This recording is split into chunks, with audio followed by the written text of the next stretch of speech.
الحمدللہ والصلاة والسلام علی رسول اللہ وعلی آلہ وصحبہ وموالا۔ محترم بھائیوں اور بہنوں، السلام علیکم ورحمۃ اللہ وبرکاتہ۔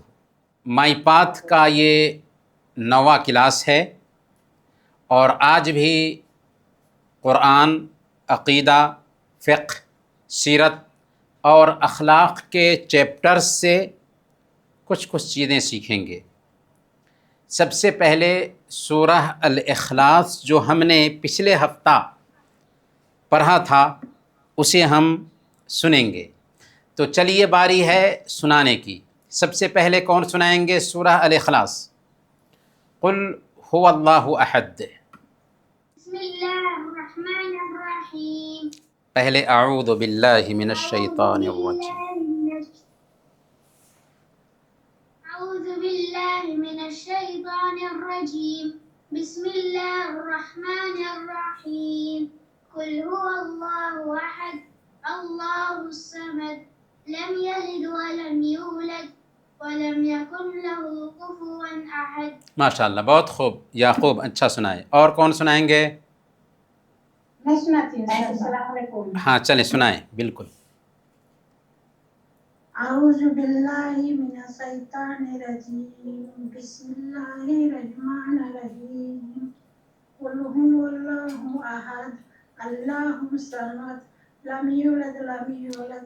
قل هو اللہ احد اللہ الصمد اللہ الصمد لم یلد ولم یولد لم یلد ولم یولد ولم یکن لہ کفوا احد۔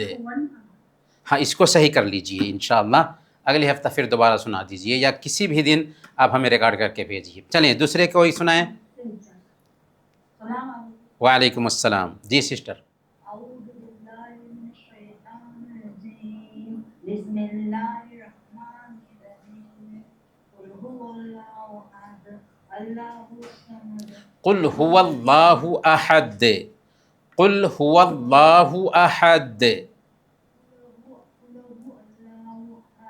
احد احد ہاں اللہ الصمد لم یلد ولم یولد ولم یکن له کفوا احد۔ بہت اچھا، ماشاءاللہ۔ اور کون سنائیں گے؟ جی السلام علیکم۔ وعلیکم السلام ورحمۃ اللہ، جی۔ اللہ الصمد اللہ الصمد اللہ الصمد لم یلد ولم یولد لم یلد لم یلد ولم یولد۔ ہاں ہاں ولم یکن لہ کفوا احد، بہت اچھا ماشاءاللہ۔ اور کون سنائیں گے؟ السلام علیکم۔ وعلیکم السلام، ہاں چلیے سنائیے۔ اعوذ باللہ من الشیطان الرجیم، بسم اللہ الرحمن الرحیم۔ قل هو اللہ احد اللہ الصمد لم یلد ولم یولد ولم یکن له کفوا احد۔ ماشاءاللہ ماشاءاللہ۔ اچھا آپ کون ہیں؟ مریم؟ ہاں کیا ایج ہے آپ کا؟ کتنے سال کی ہیں آپ؟ کتنے سال کی ہیں؟ 4 سال کی، ماشاءاللہ 4 سال کی ہیں مریم، 4 سال کی ہیں اور قرآن سنایا الحمدللہ۔ تو آپ لوگ بھی ایسے ہی جو ہے نا کچھ وقت نکال کر کے ہمیں قرآن اچھی طرح سے یاد کرنے کی کوشش کرنی چاہیے، اور جب ہم سنائیں گے نا تو اچھی طرح سے قرآن یاد ہو جائے گا۔ تو اور کون سنائیں گے ہمیں؟ نام بولیے نا، نام بولیے پہلے۔ ہاں نکھت پروین، چلیے نکھت۔ اللہ احد اللہ الصمد لم یلد لم یلد لم یلد ولم یولد۔ ہاں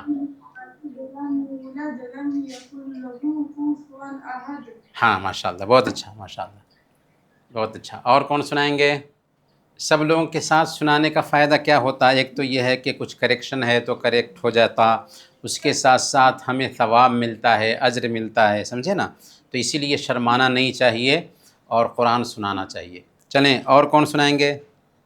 بسم الله الرحمن الرحيم قل أعوذ برب الناس ملك الناس إله الناس من شر الوسواس الخناس الذي يوسوس في صدور الناس من الجنة والناس۔ کون ہیں؟ حیات۔ حیات، ماشاء اللہ، حیات، بہت خوب بیٹا، بہت خوب۔ اور کون سنائیں گے؟ جلدی جلدی جلدی جلدی سناتے جانا ہے۔ ہاں جی جی چلیں سنائیں۔ بسم اللہ الرحمن الرحیم قل هو اللہ احد اللہ الصمد لم یلد ولم یولد ولم یکن له کفوا احد۔ الحمدللہ، ماشاء اللہ، بہت خوب، بہت خوب عادل بھائی، بہت خوب، ماشاء اللہ، تبارک اللہ، جزاک اللہ خیر۔ بارک اللہ فیکم۔ اور کون سنائیں گے؟ ایک ایک کر کے میں نام بولوں گا تب سنائیں گے آپ، سب کو سنانا ہے، کوئی نہیں بچنا چاہیے۔ وعلیکم السلام ورحمۃ اللہ۔ جی اعوذ باللہ من الشیطان الرجیم بسم اللہ الرحمن الرحیم ہاں قل هو اللہ احد اللہ الصمد لم یلد ولم یولد ولم یکن له کفوا احد۔ بہت خوب، بہت اچھا، طوبہ فاطمہ، بہت اچھا۔ اور کون سنائیں گے؟ السلام علیکم۔ وعلیکم السلام ورحمۃ اللہ وبرکاتہ۔ چلیے سنائیے۔ أعوذ بالله من الشيطان الرجيم بسم الله الرحمن الرحيم قل هو الله أحد الله الصمد لم يلد ولم يولد ولم يكن له كفوا أحد۔ ماشاء اللہ، ماشاء اللہ، بہت خوب۔ آپ کون ہیں؟ نور فاطمہ؟ جی۔ ماشاء اللہ، بہت خوب، بہت خوب، بہت اچھا، بہت خوب۔ چلیں آگے چلتے ہیں، لیکن اگلے ہفتہ سب کو سنانا ہے، سب کو سنانا ہے، سنانا چاہیے، سنانے سے جو ہے نا ہماری خیرت اچھی ہوتی ہے اور ہمت بھی آتی ہے پڑھنے کی۔ تو سب سے پہلے عقیدہ کی طرف چلتے ہیں۔ عقیدہ میں ہم اسلام سے نکال دینے والی چیزیں جانیں گے، یعنی وہ کون کون سی چیزیں ہیں جو ایک انسان کو اسلام میں داخل ہونے کے بعد اسلام سے نکال دیتی ہیں۔ جیسے ہم وضو کرتے ہیں لیکن کچھ چیزیں ہیں جن کی وجہ سے وضو ٹوٹ جاتا ہے، ویسے ہی کچھ چیزیں ہیں جو اسلام سے ہی ہم کو نکال دیتی ہیں۔ تو وہ کون کون سی چیزیں ہیں جو ہمیں اسلام سے نکال دیتی ہیں، انہیں ہم جانیں گے، انہیں ہم سمجھیں گے۔ تو دماغ حاضر کر لیجئے، کاغذ اور قلم ساتھ میں رکھ لیجئے اور باتوں کو نوٹ کرتے جائیے۔ ہمارے لیے یہ جاننا ضروری ہے کہ اللہ نے سارے انسان اور جنات کو حکم دیا ہے کہ وہ اسلام قبول کریں اور اس کے اپوزٹ کاموں سے بچیں۔ کیوں؟ اس لیے کہ اسلام صرف مسلمانوں کا دھرم نہیں، صرف عربوں کا دھرم نہیں، بلکہ سارے انسانوں کے لیے آیا ہوا دھرم ہے۔ اسلام سب کے لیے ہے، قرآن سب کے لیے ہے، محمد صلی اللہ علیہ وسلم سب کے میسنجر ہیں۔ اللہ تعالیٰ نے فرمایا سورہ آل عمران آیت نمبر 85، وَمَن يَبْتَغِ غَيْرَ الْإِسْلَامِ دِينًا فَلَن يُقْبَلَ مِنْهُ وَهُوَ فِي الْآخِرَةِ مِنَ الْخَاسِرِينَ۔ جو کوئی اسلام کے علاوہ کوئی اور دین کی کھوج کرے گا وہ اس سے قبول نہیں کیا جائے گا اور وہ آخرت میں گھاٹا اٹھانے والوں میں سے ہوگا۔ الحمدللہ کہ ہم مسلمان ہیں، کہیں الحمدللہ کہ ہم مسلمان ہیں۔ اللہ نے اپنے نبی محمد صلی اللہ علیہ وسلم کو ہمارا نبی بنایا، جنہوں نے انسانوں کو صحیح راستہ دکھایا، اور آپ آخری نبی تھے۔ آپ کے بعد اب کوئی نبی آنے والا نہیں ہے، اسی لیے آپ کے آنے کے بعد اگر کوئی انسان محمد صلی اللہ علیہ وسلم کے پیغام کو نہیں اپناتا ہے اور اس دھرتی سے گزر جاتا ہے تو وہ ہمیشہ ہمیش کے لیے جہنم میں رہے گا، اگرچہ پوری زندگی اچھا کام کرتا رہا، اگرچہ پوری زندگی ویلفیئر کا کام کرتا رہا، لیکن اللہ کے نبی صلی اللہ علیہ وسلم کے پیغام کو نہ اپنانے کی وجہ سے وہ ہمیشہ ہمیش کے لیے جہنم میں رہے گا۔ اللہ کے نبی صلی اللہ علیہ وسلم نے بیان فرمایا، صحیح مسلم کی روایت ہے، والذی نفسی بیدہ لا یسمع بی احد من هذه الامہ یہودی ولا نصرانی ثم یموت ولم یؤمن بالذی ارسلت به الا کان من اصحاب النار، قسم اس ذات کی جس کے ہاتھ میں میری جان ہے، جو کوئی بھی اس امت کا چاہے وہ یہودی ہو عیسائی ہو میرے پیغام کے بارے میں سنتا ہے اور مجھ پر ایمان لائے بغیر مر جاتا ہے، وہ جہنم میں جائے گا۔ کلیئر سی بات ہے، ہمارا یہ عقیدہ ہونا چاہیے کہ جو کوئی بھی اسلام قبول کیے بغیر مرتا ہے، اگرچہ وہ اچھا سے اچھا کام کرتا تھا لیکن محمد صلی اللہ علیہ وسلم کی شریعت پر ایمان نہیں لایا، وہ ہمیشہ ہمیشہ کے لیے جہنم میں رہے گا۔ تو اسلام سے نکال دینے والی کون کون سی چیزیں ہیں، آج ہم 11 چیزوں کو جانیں گے۔ سب سے پہلے نمبر پر اللہ کی عبادت میں کسی دوسرے کو شریک ٹھہرانا، شرک کرنا۔ گویا کہ اگر کوئی آدمی شرک کرتا ہے، اللہ کی عبادت میں کسی دوسرے کو شریک ٹھہراتا ہے، تو شرک ایک انسان کو مسلمان ہونے کے باوجود اسلام سے نکال دیتا ہے۔ تو شرک کا کوئی بھی کام کیا تو اس کی وجہ سے وہ اسلام سے نکل جائے گا۔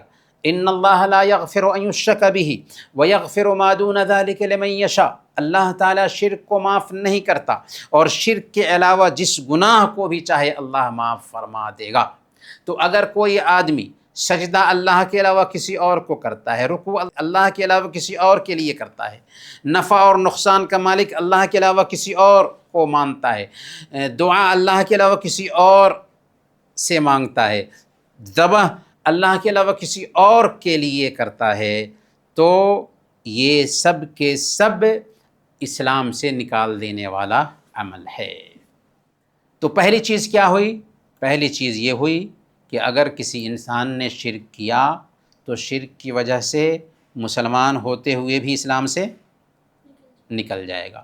دوسری چیز جس کی وجہ سے ایک انسان اسلام سے نکل جاتا ہے وہ ہے اللہ اور بندے کے بیچ کسی کو میڈل مین بنانا، کسی کو واسطہ بنانا، کسی کو وسیلہ بنانا۔ سب سے پہلے ہم یہ جان لیں کہ وسیلہ کی جائز شکل بھی ہے اور وسیلہ کی ناجائز شکل بھی ہے۔ یعنی ایک شکل وہ ہے جو جائز ہے، جسے اپنانے کا حکم دیا گیا ہے، تو وسیلہ الٹپ حرام نہیں ہے یا اسلام سے نکال دینے والا عمل نہیں ہے، بلکہ جائز وسیلہ بھی ہے اور اسلام سے نکال دینے والا وسیلہ بھی ہے۔ تو جائز وسیلہ کون ہے؟ 3 شکل میں وسیلہ جائز ہوتا ہے۔ یاد کر کے رکھیے کہ 3 شکلوں میں وسیلہ جائز ہوتا ہے۔ پہلے نمبر پر کوئی نیک عمل جو آپ نے کبھی کیا تھا، اس نیک عمل کے وسیلہ سے اللہ سے دعا کرے، اے اللہ میں نے یہ کام صرف تیری رضا کے لیے کیا تھا، اے اللہ اس کام کی لاج رکھتے ہوئے تو مجھے اس مصیبت سے نکال دے، جیسا کہ 3 غار والوں نے دعا کیا تھا۔ آپ اس حدیث کو پڑھیں گے تو اس میں پتہ چلے گا، اور اللہ تعالیٰ نے غار سے نکلنے کا راستہ بھی ان کے لیے ہموار کر دیا۔ دوسری چیز ہے جو جائز شکل بنتی ہے وسیلے کی، وہ ہے کسی نیک بزرگ جو زندہ ہے اس کے پاس جائیں اور اس بزرگ سے دعا کرائیں۔ بزرگ ہے، زندہ ہے، اس کے پاس جا کر کے اس سے دعا کرائیں اور وہ بزرگ آپ کے لیے دعا کرتے ہیں، تو یہ بھی جائز وسیلہ ہے۔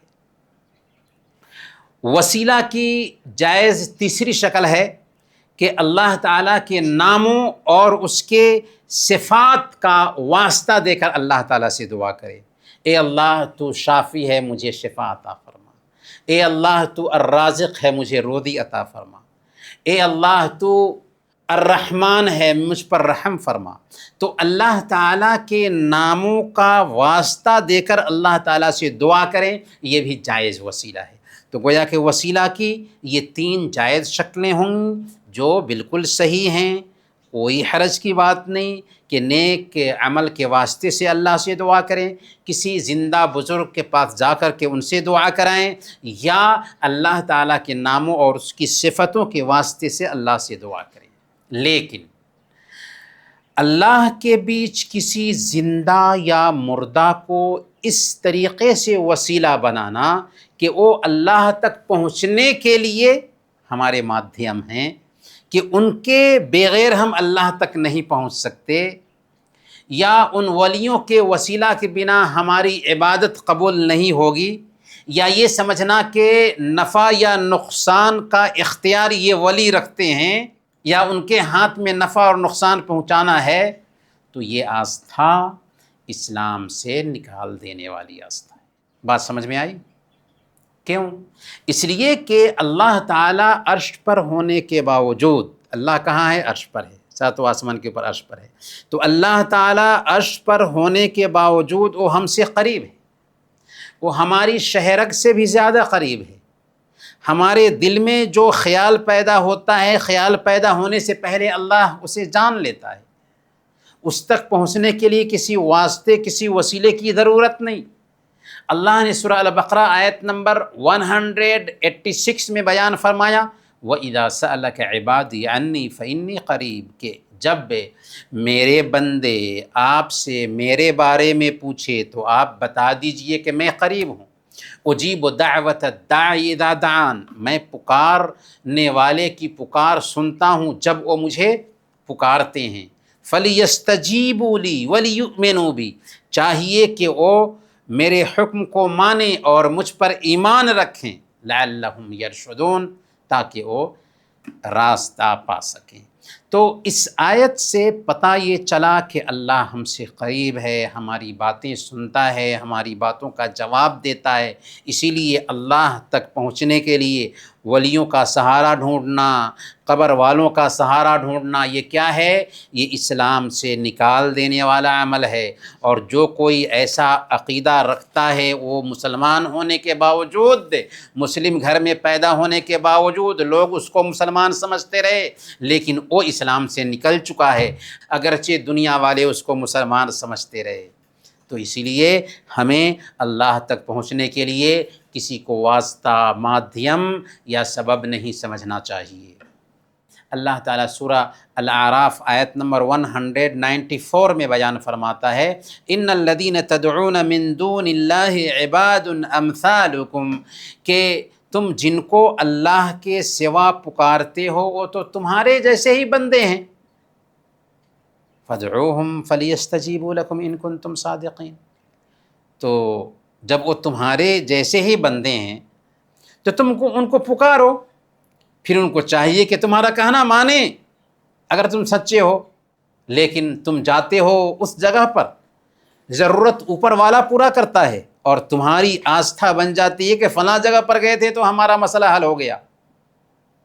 فادعوہم فلیستجیبوا لکم ان کنتم صادقین، ان کو پکارو اگر وہ تمہاری پکار سنیں، وہ نہیں سنتے تم اندھ وشواس کے شکار ہو، وہ نہیں تمہاری پکار سنتے ہیں، تمہاری ضرورت وہ پوری نہیں کر رہے ہیں بلکہ اوپر والا کر رہا ہے، اور تمہاری آستھا بن رہی ہے کہ وہ کر رہے ہیں، حالانکہ ان کے پاس خود اختیار نہیں ہے۔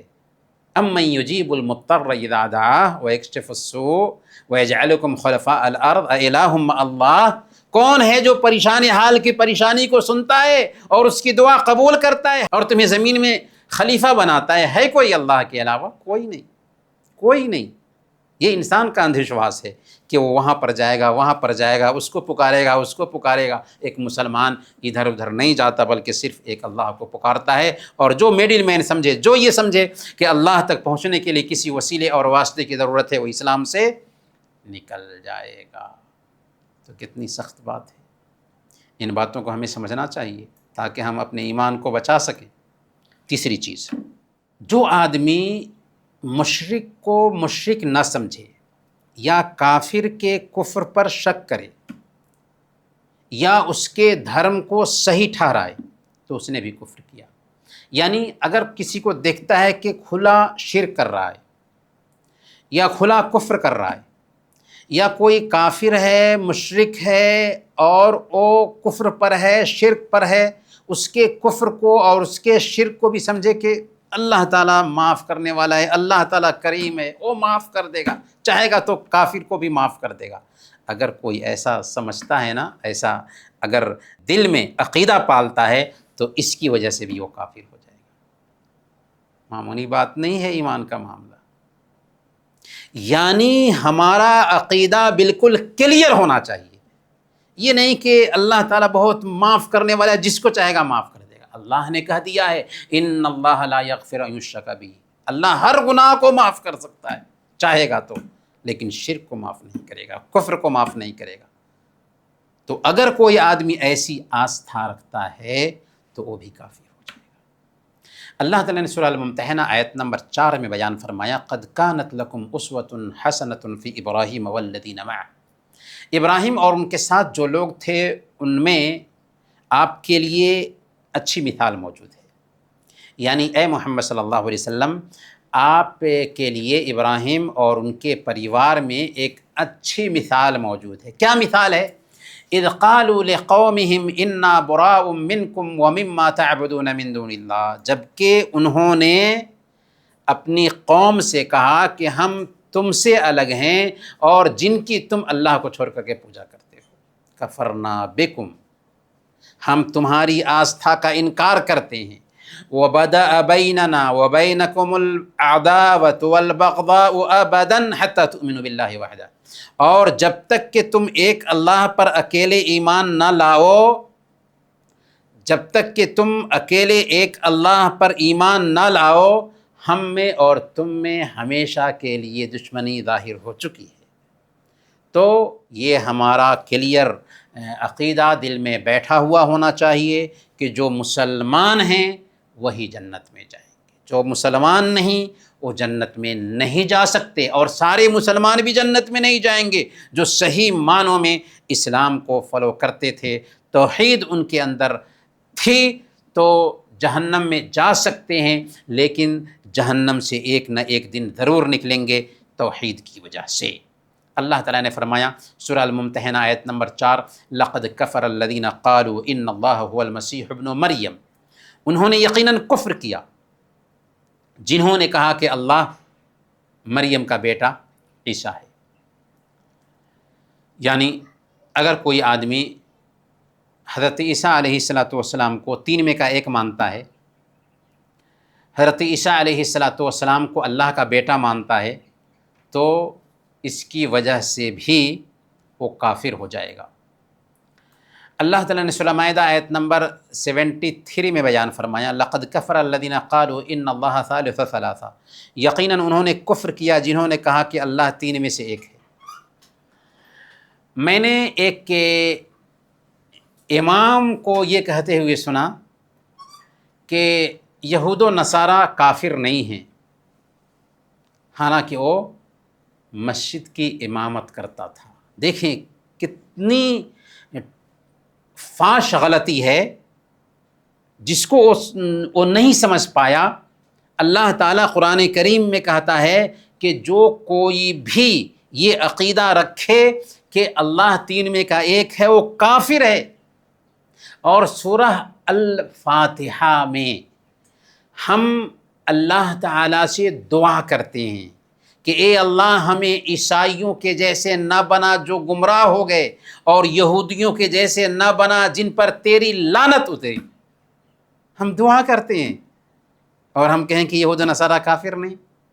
تو یہ عقیدہ ٹھوس ہمیں سیکھنے کو ملتا ہے اس کلاس میں، اسی لیے اس کلاس کو دھیان سے سنیں، باتوں کو نوٹ کریں تاکہ باتیں سمجھ میں آ سکیں اور یہ جان سکیں کہ اسلام کے علاوہ کہیں بھی نجات نہیں۔ اور یہ عقیدہ ہمارا ہونا چاہیے کہ جو کوئی بھی اسلام کے علاوہ کسی اور دین کے بارے میں یہ سمجھتا ہے کہ اس دین کو ماننے والے ممکن ہے نجات پا جائیں، وہ بھی اسلام سے نکل جائے گا۔ تو تیسری چیز، جو آدمی کافر کو کافر نہ مانے یا اس کے کفر پر شک کرے یا اس کے دھرم کو صحیح ٹھہرائے تو اس کی وجہ سے وہ کافر ہو جائے گا۔ چوتھی چیز، یہ سمجھے کہ اسلام کے علاوہ کوئی دوسرا دھرم بہتر ہے یا اسلام کے جیسے ہے، یا یہ کہے کہ اللہ کے نبی کے آدرش کے علاوہ فلاں کا آدرش اللہ کے نبی صلی اللہ علیہ وسلم کے آدرش سے بہتر ہے، فلاں اللہ کے نبی صلی اللہ علیہ وسلم سے بہتر نمونہ ہے۔ تو اگر کوئی آدمی ایسے بھی سمجھتا ہے تو اسلام سے نکل جائے گا۔ مثال کے طور پر جو لوگ شرک کرتے ہیں، طاغوت کی پوجا کرتے ہیں، اگر ان کے بارے میں کوئی آدمی یہ عقیدہ رکھے کہ وہ تو اللہ تک پہنچے ہوئے ہیں اور وہ نبی صلی اللہ علیہ وسلم سے بہتر ہیں، نبی صلی اللہ علیہ وسلم کے اسوہ سے بہتر ہیں، یا اسلام سے بہتر فلاں دھرم ہے، اسلام سے بہتر سسٹم فلاں دھرم کے اندر ہے، تو اس کی وجہ سے بھی وہ کافر ہو جائے گا۔ اللہ فرماتا ہے افحکم الجاہلیت یبغون، کیا وہ جہالت کا فیصلہ چاہتے ہیں؟ ومن احسن من اللہ حکما لقوم یوقنون، مومنوں کا اللہ سے بہتر فیصلہ کون کر سکتا ہے؟ اسلام کوئی انسانوں کا بنایا ہوا دین نہیں، اللہ کا اتارا ہوا دین ہے۔ اگر کوئی آدمی یہ سمجھ لے کہ اسلامی شریعت سے بہتر کوئی شریعت ہے تو گویا کہ وہ اللہ تعالیٰ کی شریعت کا مقابلہ کسی انسان کے بنائے ہوئے قانون سے کر رہا ہے، یا چینج شدہ قانون سے کر رہا ہے۔ جیسے عیسیٰ علیہ السلام اور موسیٰ علیہ السلام کی تعلیمات تھیں ایک وقت میں قابل اعتماد، لیکن اس میں چینجنگ ہو گئیں، اور نبی صلی اللہ علیہ وسلم کی شریعت کے آنے کے بعد وہ تعلیمات منسوخ ہو چکی، تو اب مقابلہ شریعت محمدی سے کسی بھی شریعت کا نہیں ہو سکتا، اب صرف اسلام ہی چلے گا، کیونکہ یہ آؤٹ آف ڈیٹ ہے۔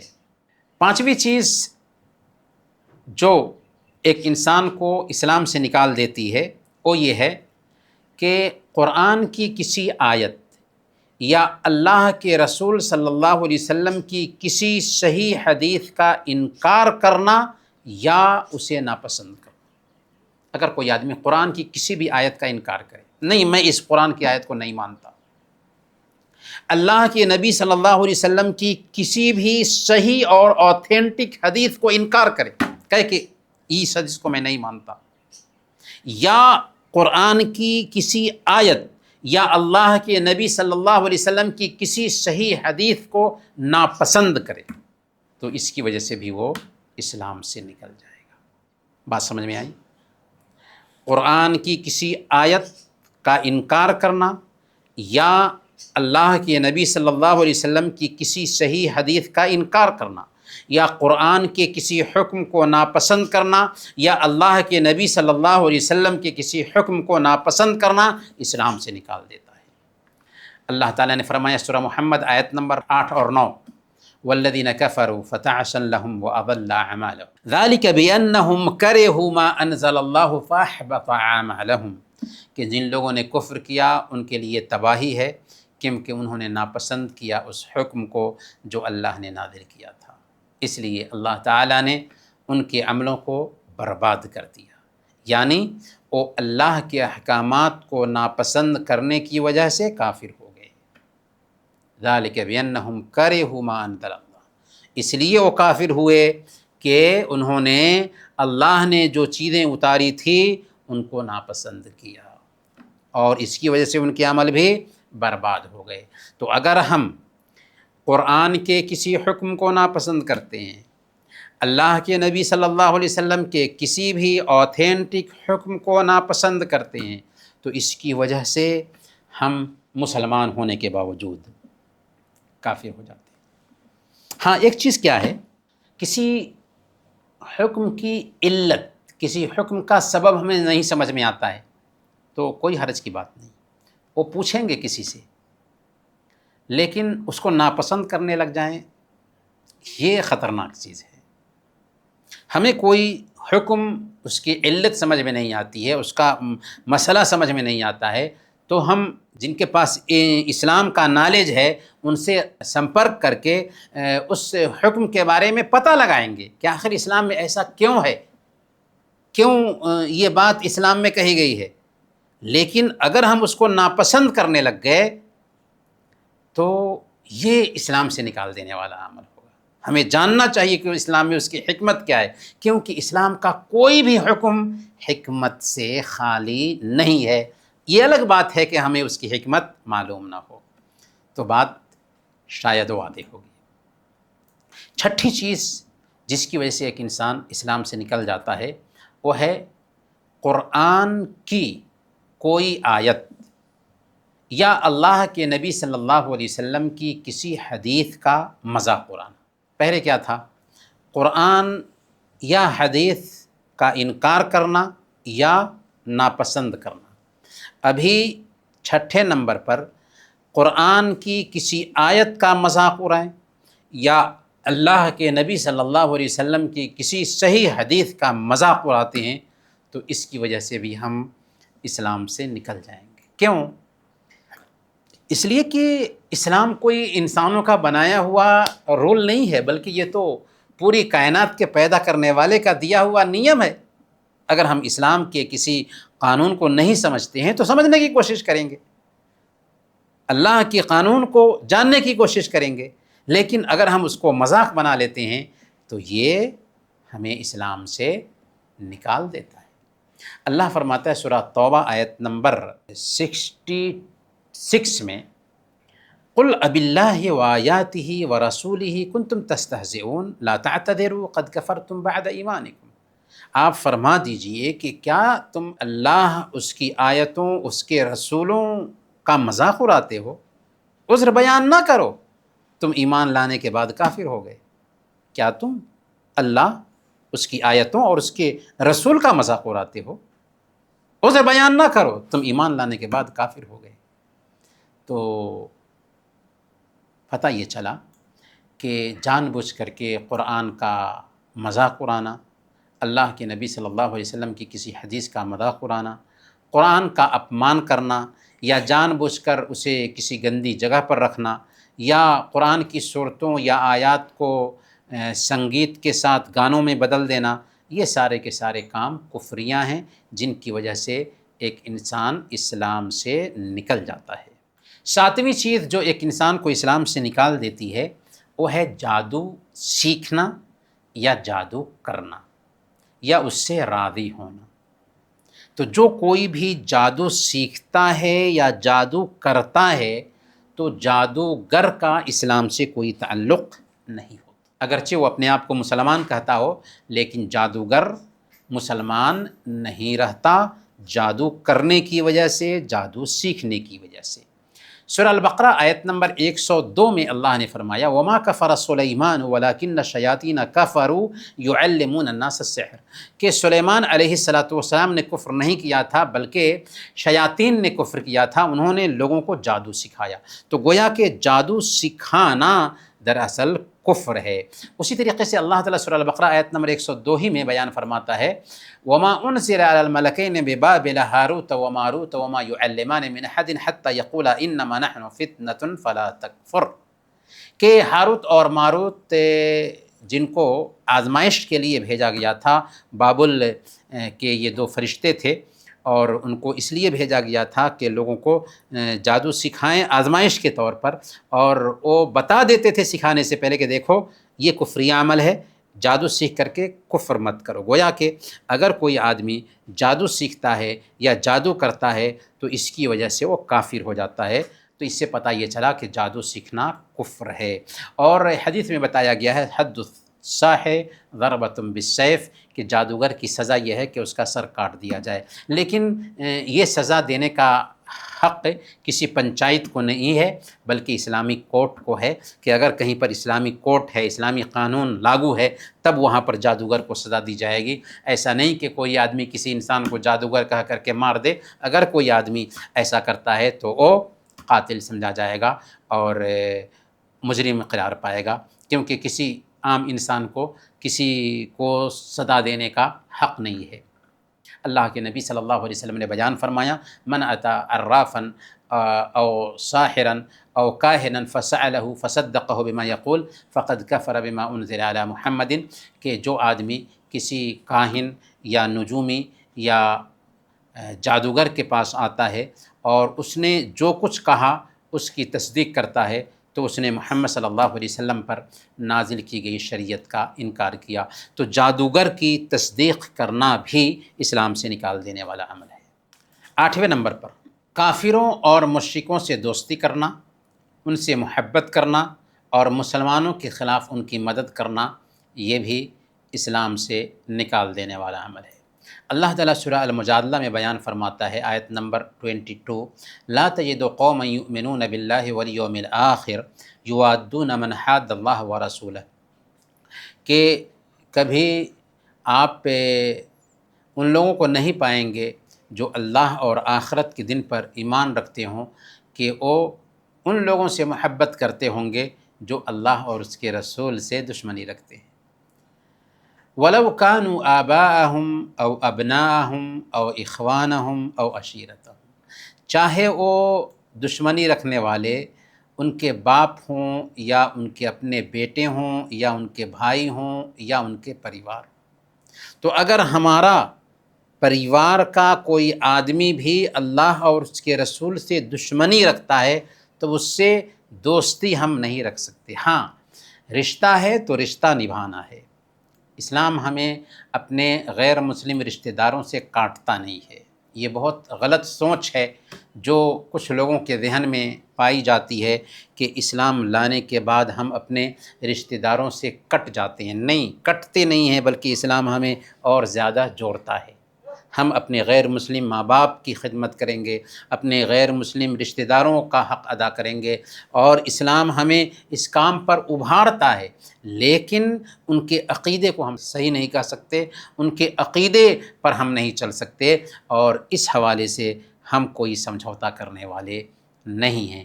اللہ فرماتا ہے، یا ایھا الذین آمنوا لا تتخذوا الیہود والنصارى اولیاء، کہ اے ایمان والو یہودیوں اور عیسائیوں کو اپنا دوست نہ بناؤ، بعضهم اولیاء و بعض، کہ وہ ایک دوسرے کے دوست ہیں۔ ایک مسلمان کا دوست مسلمان ہی ہو سکتا ہے، کوئی غیر مسلم اس کا گہرا دوست نہیں ہو سکتا، بلکہ وہ اگر رشتہ ہے اس سے تو وہ اس لیے دوستی نبھائے گا، اس لیے اس کے ساتھ رہے گا اور اس کے ساتھ اچھا معاملہ کرے گا، کیونکہ اس سے اللہ تعالیٰ نے رشتہ رکھا ہے۔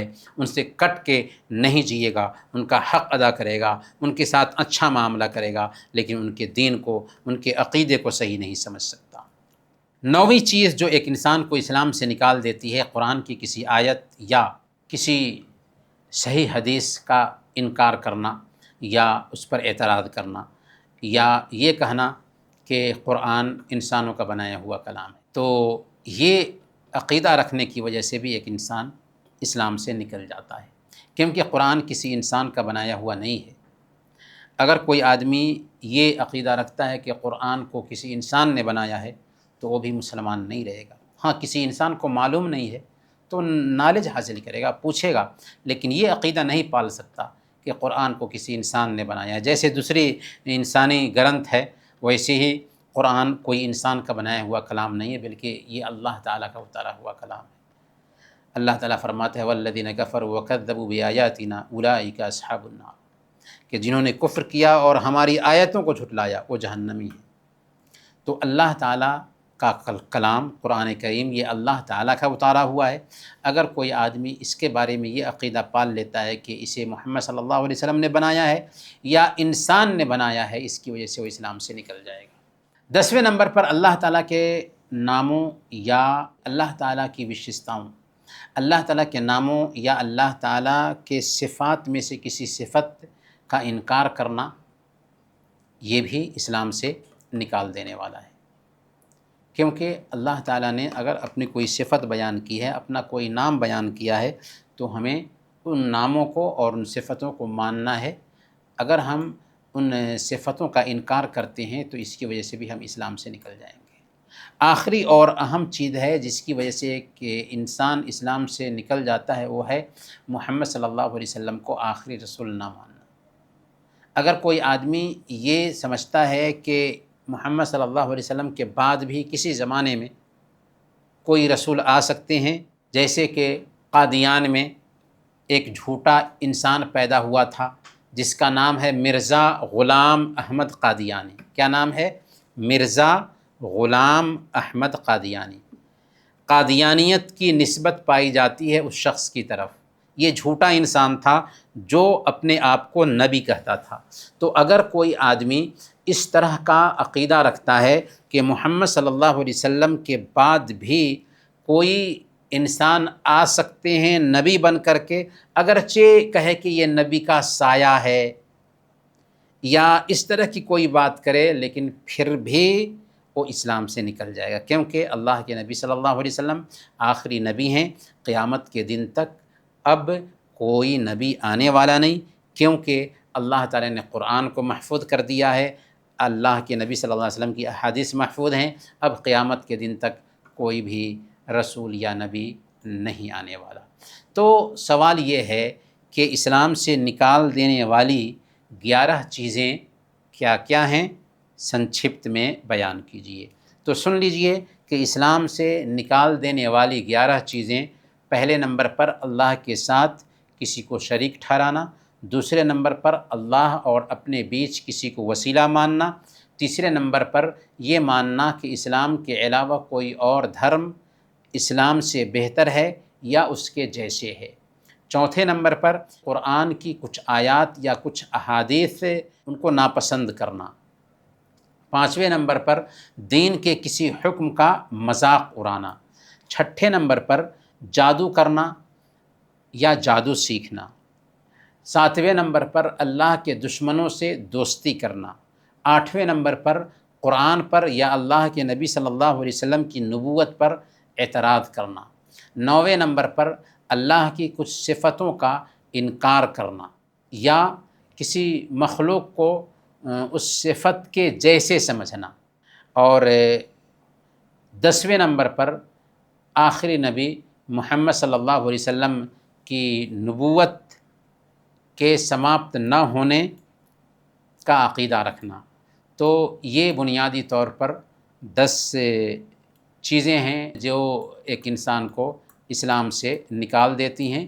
اور ایک اہم نقطہ یہ بھی ہے کہ اگر کوئی آدمی اللہ کے نبی صلی اللہ علیہ وسلم کی شریعت کو ناپسند کرتا ہے یا اللہ رب العالمین کے کسی حکم کو ناپسند کرتا ہے تو اس کی وجہ سے بھی وہ اسلام سے نکل جائے گا۔ آگے چلتے ہیں۔ فقہ میں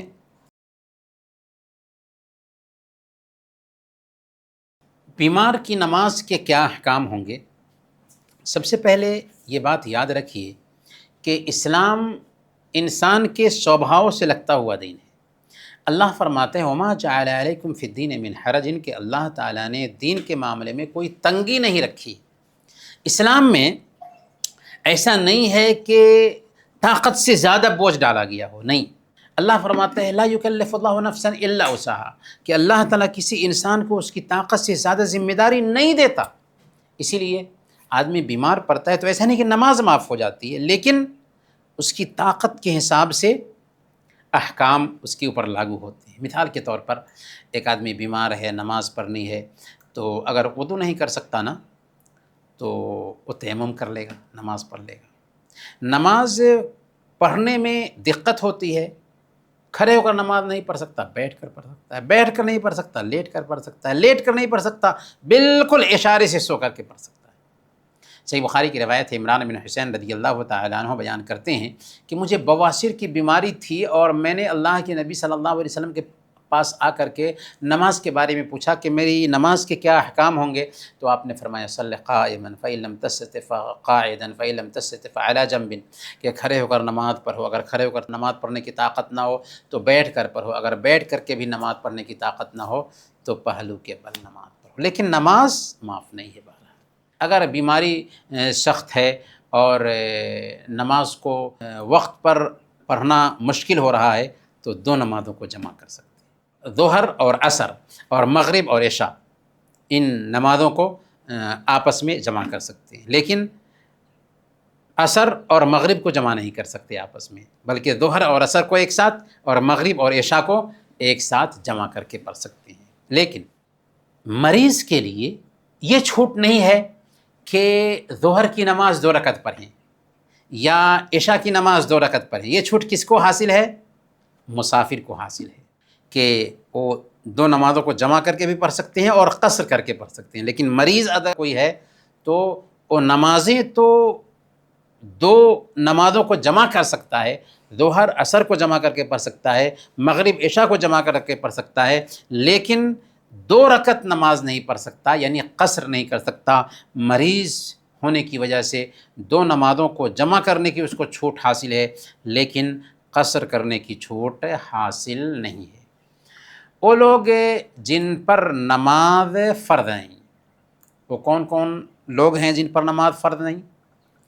ماہواری والی عورتیں جو پیریڈ کے دنوں سے گزر رہی ہیں، ان پر نماز فرض نہیں۔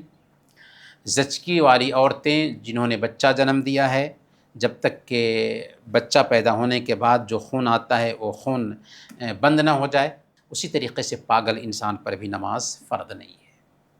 مسافر کی نماز، اللہ تعالیٰ نے فرمایا وَإِذَا ضَرَبْتُمْ فِي الْأَرْضِ فَلَيْسَ عَلَيْكُمْ جُنَاحٌ أَن تَقْصُرُوا مِنَ الصَّلَاةِ کہ جب تم سفر میں ہو تو تم پر کوئی حرج نہیں کہ تم نماز قصر کرو۔ تو سفر کی حالت میں نماز قصر کرنے کی گنجائش ہے اور نماز کو جمع کرنے کی بھی گنجائش ہے۔ دو طرح کی چھوٹ ملتی ہے مسافر کو۔ قصر کیا ہے اور جمع کیا ہے؟ قصر کہتے ہیں کہ 4 رکعت کی نمازوں کو 2 رکعت کر کے پڑھیں، جیسے ظہر ہے، جیسے عصر ہے، جیسے عشاء ہے، 4 رکعت کی نمازیں ہیں۔ سفر میں ہم جاتے ہیں تو ان 3 وقت کی نمازوں کو کتنی رکعت پڑھیں گے؟ 2 رکعت پڑھیں گے۔ اس کو قصر کرنا کہتے ہیں۔ اور جمع کرنا کیا ہے؟ جمع کرنا کہتے ہیں کہ ظہر اور عصر کو ایک ساتھ جمع کر کے پڑھیں اور مغرب اور عشاء کو ایک ساتھ جمع کر کے پڑھیں۔ عشاء اور فجر کو جمع نہیں کر سکتے، عصر اور مغرب کو جمع نہیں کر سکتے۔ ٹھیک ہے، یہ بات بالکل کلیئر ہوگی۔ سفر کی حالت میں ہمیں یہ جو چھوٹ ملتی ہے قصر کرنے کی اور جمع کرنے کی 2 نمازوں کو، تو اس کے لیے بھی کچھ آداب ہیں۔ کب ہم سفر میں قصر کر سکتے ہیں یا کس مسافت کو سفر سمجھا جائے گا، یہ سب سے پہلے سمجھنا چاہیے۔ تو اس دوری کو عرف میں سفر سمجھا جائے گا جس دوری کو طے کر لینے کے بعد عام طور پر ہم خود کو مسافر سمجھتے ہیں۔ یعنی ایک دوری ہم نے طے کیا، اس دوری میں ہم خود کو مسافر سمجھنے لگے تو واقعی وہ سفر ہے۔ لیکن ہم فلاں جگہ سے فلاں جگہ جاتے ہیں اور اپنے آپ کو مسافر نہیں سمجھتے تو گویا کہ ہم مسافر نہیں۔ یہی سب سے بہتر مسافت ہے جس کو طے کرنے کے بعد ایک انسان خود کو مسافر سمجھے۔ کیا ہے کہ ہم جس مسافت میں خود کو مسافر سمجھ لیں وہ سفر ہے، اور جس مسافت میں ہم اپنے آپ کو مسافر نہ سمجھیں وہ سفر نہیں ہے۔ کچھ علماء 80 کلومیٹر کی تحدید کرتے ہیں کہ اگر ہم 80 کلومیٹر طے کر لیتے ہیں تو ہم خود کو مسافر سمجھیں گے، اور اس قول بھی ایسا ہے کہ اس پر عمل کیا جا سکتا ہے۔ قصر کی شروعات مسافر کے اپنے شہر کی آبادی سے نکلنے کے بعد ہوگی۔ ایسا نہیں کہ سفر کا ارادہ ہے تو گھر سے ہی نماز قصر کر کے نکلے، نہیں چلے گا، بلکہ اپنے شہر کی آبادی سے جب باہر نکل جائیں تب اس کے بعد ہم قصر کر سکتے ہیں۔ قصر کی مدت کیا ہوگی؟ اگر ہم کسی جگہ پر 4 دن یا اس سے کم رہنے کا ارادہ رکھتے ہیں، کتنا؟ 4 دن یا اس سے کم رہنے کا ارادہ رکھتے ہیں تو ہم مسافر سمجھے جائیں گے۔ اگر 4 دن سے زیادہ، 5 دن یا اس سے زیادہ رہنے کا ارادہ ہے تو ہم مسافر نہیں سمجھے جائیں گے اور ہم قصر نہیں کر سکتے۔ سفر کے دوران کیا جائز ہے؟ سنن مؤکدہ کو چھوڑنا جائز ہے۔ اللہ کے نبی صلی اللہ علیہ وسلم کی سنت ہے کہ جب وہ سفر میں ہوتے تھے تو سنن مؤکدہ تاکیدی جو سنتیں ہیں انہیں نہیں پڑھتے تھے۔ سفر کی حالت میں سنن مؤکدہ نہیں پڑھی جائے گی، صرف فجر کی سنتیں پڑھی جائیں گی اور وتر کی نماز پڑھی جائے گی۔ دوسرے نمبر پر نماز جمعہ چھوڑنا جائز ہے، لیکن اس کی جگہ پر ظہر کی نماز پڑھنی ہوگی۔ پر اگر مسافر جمعہ کی نماز پڑھ لیتا ہے تو ظہر کی نماز ساقط ہو جائے گی۔ تیسرے نمبر پر روزے دار کے لیے روزہ نہ رکھنا بھی جائز ہے سفر کی حالت میں، لیکن دوسرے دنوں میں ان چھوٹے ہوئے روزوں کی قضا کرنی ہوگی۔ اب ہم جانتے ہیں آخری مسئلہ ہے سجدہ سہو کا۔ سجدہ سہو کیا ہے؟ یعنی وہ 2 سجدے جو نماز میں غلطی کو دور کرنے کے لیے کیے جاتے ہیں انہیں سجدہ سہو کہتے ہیں، اور یہ کمی کی صورت میں بھی ہوتے ہیں، زیادتی کی صورت میں بھی ہوتے ہیں اور شک کی صورت میں بھی ہوتے ہیں۔ تو 3 شکلوں میں سجدہ سہو کرنے کی نوبت آتی ہے۔ صحیح بخاری اور صحیح مسلم کی روایت ہے، حضرت ابن مسعود رضی اللہ تعالیٰ عنہ بیان فرماتے ہیں کہ اللہ کے نبی صلی اللہ علیہ وسلم نے بیان فرمایا کہ جب کوئی آدمی نماز میں زیادتی یا کمی کرے تو اسے چاہیے کہ 2 سجدے کر لے۔ جب کوئی نماز میں زیادتی یا کمی کرے تو اسے چاہیے کہ 2 سجدے کرے۔ تو سجدہ سہو کے احکام کیا ہوں گے، آئیے ان کو جانتے ہیں مختصر طریقے سے۔ 3 صورتوں میں سجدہ سہو لازم آتا ہے، نماز میں زیادتی ہو جائے، نماز میں کمی واقع ہو جائے، یا شک ہو کہ 3 رکعت پڑھا یا 2 رکعت پڑھا ہے۔ پہلی شکل، جب نماز میں زیادتی ہو جائے تو کیا کریں گے؟ جب بھول چوک سے نماز میں زیادتی ہو جائے تو ایسی حالت میں ہم سلام پھیرنے کے بعد 2 سجدے کر لیں گے اور ہماری نماز صحیح ہوگی۔ مثال کے طور پر 4 رکعت نماز پڑھنی تھی، 5 رکعت پڑھ لیا تو سلام پھیرنے کے بعد 2 سجدہ کر لیں، ہماری نماز صحیح ہوگی۔ اور اگر زیادتی کی صورت میں بھی سلام پھیرنے سے پہلے 2 سجدے کر لیتے ہیں تب بھی صحیح ہے۔ دوسری شکل، نماز میں کمی رہ جائے، اگر بھول چوک کر نماز کا کوئی رکن چھوٹ گیا ہے تو ضروری ہے کہ اس رکن کو ادا کریں اور پھر 2 سجدہ کر کے سلام پھیر دیں۔ رکن کو ادا کرنے کا مفہوم کیا ہوا کہ اگر ہم نماز کے اندر ہیں اور کوئی رکن چھوٹ گیا ہے تو اس رکن کو ادا کریں گے، پھر آگے بڑھیں گے۔ اگر ہم دوسری رکعت میں آ چکے ہیں اور وہ رکن چھوٹ گیا تھا تو 1 رکعت اپنی نماز سے گویا کہ ڈیلیٹ سمجھیں گے اور اضافی 1 رکعت ادا کرنے کے بعد 2 سجدہ کر کے سلام پھیر دیں گے۔ اگر سلام پھیرنے کے بعد ہمیں پتہ چلا اور نماز کے کام ہی میں ہم تھے تو ہم کیا کریں گے؟ 1 رکعت ادا کریں گے اور پھر 2 سجدہ کر کے سلام پھیر دیں گے۔ لیکن اگر سلام پھیر چکے ہیں اور اپنے کام میں لگ گئے، کسی دوسرے کام میں لگ گئے، مسجد سے باہر نکل آئے اور پھر آدھا گھنٹہ کے بعد پتہ چلتا ہے کہ ارے میں تو نماز کا کوئی رکن چھوڑ دیا تھا، تو اب ہمیں پوری نماز دہرانی ہوگی۔ یہ ہے رکن چھوڑنے کی تفصیل۔ اگر نماز کے واجبات میں سے کوئی واجب بھول چوک کر کے ہم چھوڑ دیتے ہیں تو بڑا مسئلہ نہیں ہے، بس 2 سجدہ کر لینا ہے سلام پھیرنے سے پہلے اور سلام پھیر دینا ہے، نماز ہو جائے گی۔ مثال کے طور پر 2 رکعت ادا کیے اور ہمیں تشہد میں بیٹھنا تھا، ہم نہیں بیٹھے تو گویا کہ ایک واجب چھوٹ گیا۔ اب کیا کرنا ہے؟ ہمیں کوئی حرج کی بات نہیں ہے، ہمیں سلام پھیرنے سے پہلے 2 سجدہ کر کے سلام پھیر دینا ہے، ہماری نماز ہو جائے گی۔ ٹھیک۔ تیسری شکل، اگر شک ہے کہ 2 رکعت ادا کی یا 3 رکعت ادا کی تو اب کیا کریں گے؟ اس وقت حکم یہ ہے کہ 2 اور 3 میں جس پر یقین ہو اس کو بنیاد بنائیں گے۔ کس پر یقین ہوگا؟ 2 پر یا 3 پر؟ ظاہر سی بات ہے کہ 2 پر۔ کیوں؟ اس لیے کہ 3 میں تو شک ہے، 3 کی وجہ سے تو شک ہے، تو ہم 2 کو بنیاد بنائیں گے اور 1 رکعت اضافی طور پر ادا کر لیں گے اور پھر سلام پھیرنے سے پہلے 2 سجدے کر لیں گے، پھر سلام پھیریں گے۔ یہ پوری تفصیل رہی سجدے سہو کے حوالے سے۔ سطر سے مراد وہ حصہ ہے جس کا چھپانا نماز میں ضروری ہے اور جسے دیکھنا جائز نہیں ہے۔ نماز میں مرد کے لیے سطر یہ ہے کہ ناف سے لے کر کے گھٹنے تک ڈھکے ہوئے ہونے چاہیے، ضروری ہے اسے چھپانا۔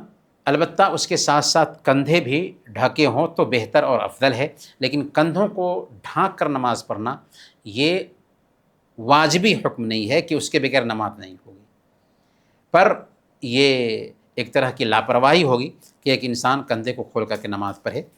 پر مرد کے لیے سطر جو ضروری ہے وہ ناف سے لے کر کے گھٹنے تک ہے۔ عورت کے لیے سطر کیا ہے؟ چہرے اور بازوؤں کے علاوہ سارا بدن عورت کے لیے پردہ ہے نماز کے اندر۔ چہرہ کھلا رہ سکتا ہے نماز کے اندر اور دونوں بازو کھلے رہ سکتے ہیں نماز کے اندر، اس کے علاوہ سارا بدن نماز کے اندر عورت کے لیے پردہ ہے۔ اب ہم سیرت کی طرف آتے ہیں۔ سیرت میں ہم پڑھیں گے اللہ کے نبی صلی اللہ علیہ وسلم کی مدنی زندگی کے بارے میں۔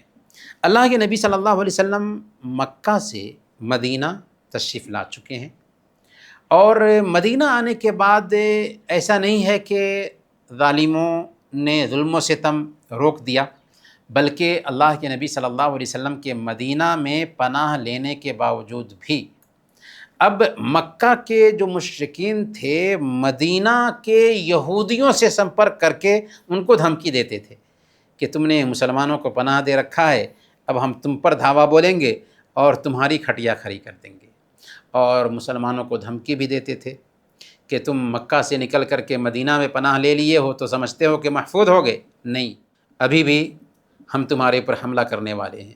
تو ایسی حالت میں اللہ تعالیٰ نے جنگ کی اجازت دے دی، اب تک اللہ تعالیٰ نے جنگ کی اجازت نہیں دی تھی، اسی لیے اللہ تعالیٰ فرماتا ہے اُذِنَ لِلَّذِينَ يُقَاتَلُونَ بِأَنَّهُمْ ظُلِمُوا وَإِنَّ اللَّهَ عَلَىٰ نَصْرِهِمْ لَقَدِيرٌ، کہ جن سے قتال کیا جاتا ہے انہیں جنگ کی اجازت دی جا رہی ہے کیونکہ وہ مظلوم ہیں اور اللہ ان کی مدد کی طاقت رکھتا ہے۔ اس آیت کے نازل ہونے کے بعد چونکہ مسلمانوں کو جنگ کی اجازت مل چکی تھی، اسی لیے مسلمانوں نے سب سے پہلی جو جنگ کی تھی اس جنگ کا نام جنگ بدر ہے۔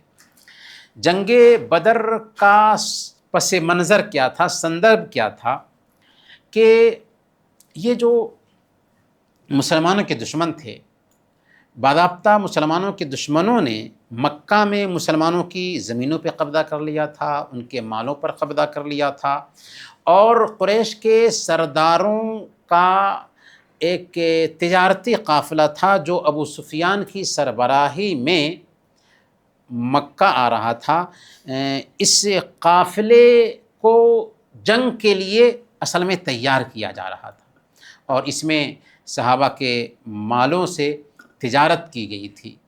ظاہر سی بات ہے کہ مال صحابہ کا تھا اور اسلام کے خلاف، مسلمانوں کے خلاف وہ استعمال میں آتا، تو اسی لیے صحابہ جو ہے نا اس پر قبضہ کرنے کے لیے گئے تھے، لیکن وہی سبب جنگ میں بدل جاتا ہے۔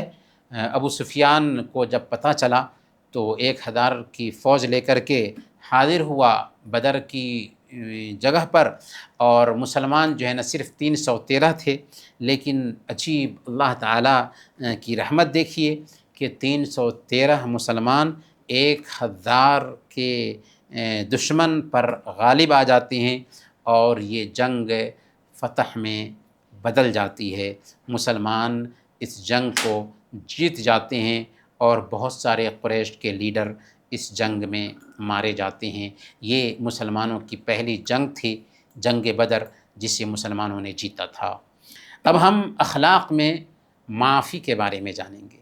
صحیح بخاری اور صحیح مسلم کی روایت ہے، حضرت عائشہ صدیقہ رضی اللہ تعالیٰ عنہ بیان فرماتی ہیں، ما خیر رسول اللہ صلی اللہ علیہ وسلم بین امرین الا اخذ ایسرہما ما لم یکن اثما۔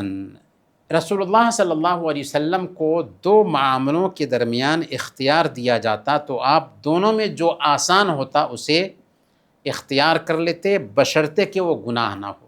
فَإِنْ كَانَ إِثْمًا كَانَ أَبْعَدَ النَّاسِ مِنْهُ، اگر وہ گناہ ہوتا تو آپ لوگوں میں سب سے زیادہ اس سے دور رہنے والے ہوتے تھے۔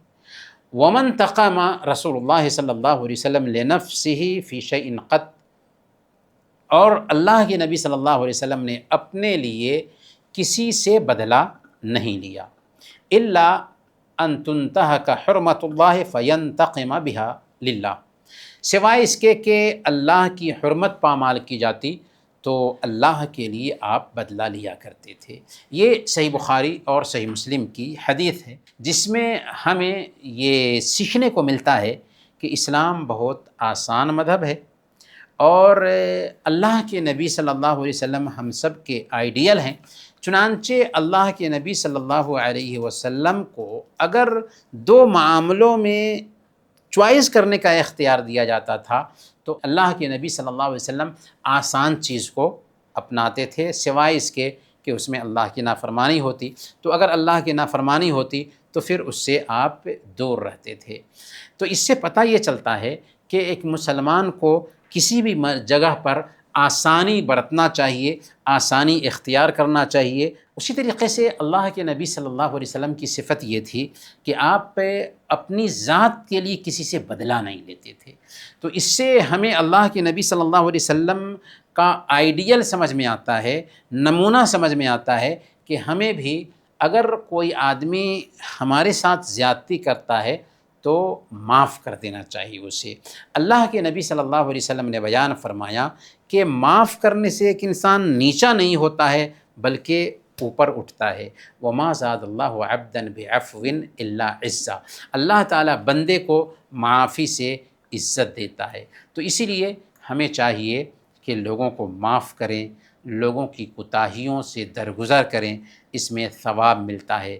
البتہ کسی برائی پر خاموشی اختیار کرنا عفو درگزر میں شامل نہیں، یعنی نظر انداز کریں، کوئی آدمی برائی کر رہا ہے پھر بھی ہم نظر انداز کریں، نہیں، بلکہ برائی کو دیکھیں گے تو ہاتھ سے روک سکتے ہیں تو ہاتھ سے روکیں گے، زبان سے روک سکتے ہیں تو زبان سے روکیں گے، یا کم سے کم دل میں برا جانیں گے۔ یہ ایمان کا ادنیٰ ترین درجہ ہے۔ چلیں انہی باتوں پر آج کا ہم درس ختم کرتے ہیں، اور اللہ تعالیٰ سے دعا کرتے ہیں کہ اللہ تعالیٰ ہم سب کو جو کچھ بھی سنا ہے ان باتوں پر عمل کرنے کی توفیق عطا فرمائیں، آمین۔ وصلی اللہ علی نبینا محمد وعلی آلہ وصحبہ اجمعین۔ آپ سب کا بہت بہت شکریہ کہ آپ سب آن لائن آئے اور ہماری باتیں سنیں، اب تک ہمارے ساتھ رہے۔ اللہ تعالیٰ آپ سب کو خوش رکھے، سلامت رکھے، اور اپنی زندگی میں کامیابی عطا فرمائے، آمین۔ جزاکم اللہ خیراً۔